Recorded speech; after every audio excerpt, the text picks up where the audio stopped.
عقل دو طرح کی ہوتی ہے، ایک عقل طبعی اور دوسری عقل سماعی۔ انسان عقل سماعی سے کوئی فائدہ حاصل نہیں کر پاتا اگر اس کے پاس عقل طبعی نہ ہو۔ یہ بالکل ایسے ہے جیسے اگر آنکھ کی بینائی نہ ہو تو سورج کی روشنی بیکار ہے۔ جب تک کوئی بات تیرے منہ میں ہے تب تک تم اس کے مالک ہو، اور جب تم اسے زبان سے ادا کر کے منہ سے نکال دیتے ہو تب وہ تمہاری مالک بن جاتی ہے۔ شریف کی پہچان یہ ہے کہ جب کوئی اس کے ساتھ سختی کرتا ہے تو وہ سخت ہو جاتا ہے، اور جب کوئی اس کے ساتھ نرمی سے بات کرے تو وہ نرمی سے جواب دیتا ہے۔ اور کمینے کی پہچان یہ ہے کہ جب کوئی اس کے ساتھ نرمی سے بات کرے تو اس کا جواب سختی سے دیتا ہے، اور سختی سے بات کرنے والے کے سامنے ڈھیلا پڑ جاتا ہے۔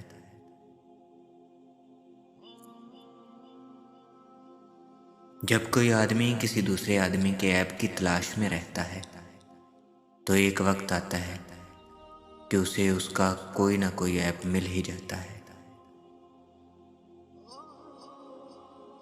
جو شخص جان بوجھ کر گمراہی کا راستہ اختیار کرے اسے کوئی راہ راست پر نہیں لا سکتا۔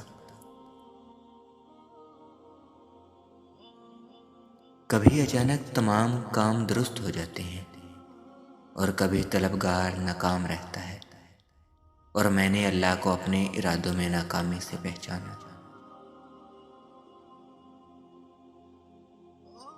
جب کسی شخص کا علم اس کی عقل سے زیادہ ہو جاتا ہے تو وہ علم اس کے لیے وبال جان بن جاتا ہے۔